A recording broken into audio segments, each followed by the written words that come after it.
Selamat berjumpa kembali dalam layanan audio Sahabat Seperjalanan. Hari ini adalah hari Kamis 6 Februari 2025. Tema renungan saat teduh kita dengan judul Lelaki Sejati atau Lelaki Pengecut. Firman Tuhan terambil dalam Yohanes pasal 18 ayat yang pertama sampai ke-11. Saya bacakan ayat yang pertama sampai dengan ketiga. Setelah Yesus mengatakan semuanya itu, keluarlah ia dari situ bersama dengan murid-muridnya dan mereka pergi ke seberang sungai Kidron. Di situ ada suatu taman dan ia masuk ke taman itu bersama-sama dengan murid-muridnya. Yudas yang mengkhianati Yesus tahu juga tempat itu karena Yesus sering berkumpul di situ dengan murid-muridnya. Maka datanglah Yudas itu juga ke situ dengan sepasukan prajurit dan penjaga-penjaga bait Allah yang disuruh oleh imam-imam kepala dan orang-orang Farisi, lengkap dengan lentera, suluh dan senjata. Mari kita berdoa. Bapa dalam surga, biarlah kami boleh belajar tentang lelaki sejati atau lelaki pengecut, dan kami belajar dari Tuhan yang kami sembah. Dalam nama Tuhan Yesus kami berdoa, amin. Shalom sahabat seperjalanan yang dikasihi Tuhan. Lelaki sejati atau lelaki pengecut juga sesungguhnya berlaku juga untuk gender yang lain, yaitu wanita. Wanita sejati atau wanita pengecut.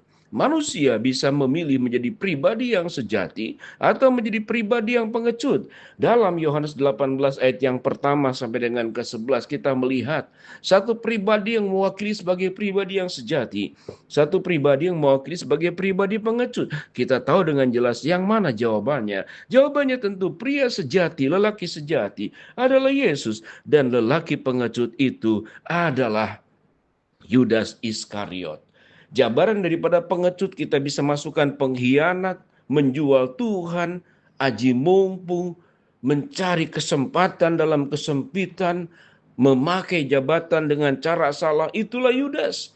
Jadi kalau koruptor itu bisa digambarkan dengan Yudas, kalau pengkhianat itu bisa digambarkan dengan Yudas. Kalau kemudian dikatakan ya, kacang lupa kulitnya, ada juga kacang makan kulitnya, itu juga adalah Yudas. Lengkap sudah, kata pengecut dimasukkan di dalamnya pengkhianat, kemudian penjual, orang yang aji mumpung, mencari kesenangan, bermuka dua, lengkap semua. Dan kita bertemu dengan pria sejati, yaitu Kristus yang Tuhan jadi manusia. Kalau berbicara tentang sejati, maka kita bisa mengatakan itu sesuatu yang murni. Kalau berbicara tentang sejati, maka itu berbicara tentang konsistensi. Kalau berbicara tentang sejati, maka di dalamnya ada keberanian, tidak takut kepada menghadapi berbagai macam tantangan, kesulitan, dan masalah. Itu lengkap. Maka pria yang baik, yang luar biasa, lengkap ada di dalam diri Yesus. Pria yang buruk, sangat buruk, itu lengkap ada di dalam diri Yudas Iskariot. Kita semua bisa memilih kepada dua pilihan ini. Apakah kita akan hidup dalam sebuah kesejatian, kebenaran, kelurusan, kebenaran? Atau kita menjadi pribadi yang pengecut, berkhianat, aji mumpung, memanfaatkan, menjual orang yang kita cintai, orang yang mencintai kita, yang berkorban untuk kita. Kalau kita berbicara tentang ada namanya si maling kundang, seorang anak yang lupa kepada ibunya, ini lebih-lebih lagi seorang murid yang lupa kepada Tuhannya. Bayangkan, ayat yang pertama dikatakan, setelah Yesus mengatakan semuanya itu, keluarlah ia dari situ bersama-sama dengan murid-muridnya dan mereka pergi ke seberang Kidron. Di situ ada taman dan ia masuk ke dalam taman itu bersama-sama dengan murid-muridnya. Kita bertemu dengan tempat yang namanya taman. Kesukaan Yesus tatkala berdoa, bercakap-cakap itu di taman. Maka taman menjadi tempat yang kudus. Taman menjadi tempat untuk perenungan. Taman menjadi tempat di mana sebuah penyerahan hidup itu diserahkan kepada Tuhan. Di taman itu, Yesus sebagai pria sejati. Tapi di taman yang sama, kita bertemu. Taman itu adalah tempat untuk berkhianat, tempat untuk menjual Tuhannya, tempat menjadikan uang itu lebih tinggi daripada segala sesuatu, dan dia berkhianat. Tempat mungkin melakukan sebuah penumpahan darah. Tempat untuk menjual orang yang justru memberikan seluruh hidupnya untuk setiap kita masing-masing. Kalau berbicara taman adalah tempat, kita melihat juga tentang rumah. Rumah sesungguhnya juga adalah seperti sebuah taman, tempat yang siogianya menyenangkan. Maka di dalam rumah kita akan bertemu pribadi-pribadi yang sejati atau pribadi-pribadi pengecut, pribadi-pribadi pengkhianat. Sebuah rumah itu mungkin sederhana, tetapi di dalamnya penuh dengan kasih sayang, saling menerima, saling mengasihi, saling mendukung, saling menopang, saling melengkapi. Maka rumah menjadi sangat indah. Rumah menjadi taman yang indah. Tetapi rumah bisa menjadi sesuatu yang sangat menakutkan. Menjadi tempat bertengkar, menunjukkan sikap-sikap egois, mendominasi, tidak bisa saling menghargai. Terjadi kekerasan dalam rumah tangga.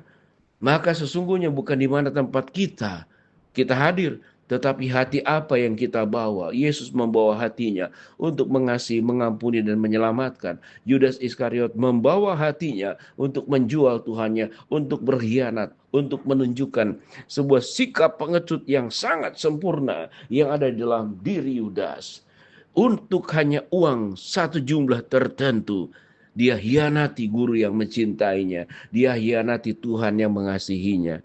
Sahabat seperjalanan, sampai titik ini, marilah kita belajar apa yang dilakukan oleh Tuhan Yesus. Lalu di dalam ayat-ayat berikut di mana dikatakan, lalu Simon Petrus membawa pedang, menghunus pedang itu, menetapkan kepada hamba imam besar itu, memutuskan telinga kanannya. Nama hamba itu Malkus. Kalau Yesus bukan pria sejati, Simon lanjutkan, jangan hanya telinganya. Yang lainnya, kalau bisa bunuh saja, itu yang namanya imam besar. Tetapi apa sikap daripada pria sejati? Yang dikatakan, kata Yesus kepada Petrus, sarungkanlah pedangmu itu. Bukankah aku harus minum cawan yang diberikan Bapa kepada aku? Kita melihat Yesus sangat tahu dengan jelas memang kegenapan daripada perjalanan Yesus datang ke dalam dunia untuk membawa keselamatan, untuk membawa sebuah kehidupan kekal yang diberikan. Simon Petrus akan sebagai pria sejati. Dia menolong membela Tuhannya, memotong Malkus kepala imam besar. Tetapi Yesus berkata, sarungkanlah pedangmu itu. Bukankah aku harus minum cawan yang diberikan Bapa kepada aku? Yesus sangat paham menjalankan kehendak Allah di dalam hidupnya. Dia tidak memaksakan kehendak dirinya. Bukankah di taman Getsemani pun Yesus berdoa, jadilah kehendakmu dan bukan kehendakku. Pada prinsipnya sahabat seperjalanan, apakah kita menjadi pribadi-pribadi yang menjalankan kehendak Allah, sekalipun sulit, sekalipun dihianati, sekalipun dijual, sekalipun kemudian apa yang baik yang kita lakukan kemudian dibalas dengan keburukan, air susu dibalas dengan air tuba. Apakah kita tetap akan berdoa dan berkata seperti Yesus, aku harus minum cawan yang diberikan Bapa kepadaku? Yesus melakukan semuanya itu dengan sebuah konsistensi karena pribadinya adalah pribadi yang sejati. Sahabat seperjalanan, siapakah dirimu? Engkau suami, engkau istri, engkau mertua, engkau menantu, engkau oma, opa, engkau anak, engkau cucu, engkau majikan, engkau pegawai, engkau pendidik, guru. Apa engkau sebagai siswa mahasiswa atau engkau sebagai pelayan-pelayan Allah, sebagai rohaniawan sekalipun.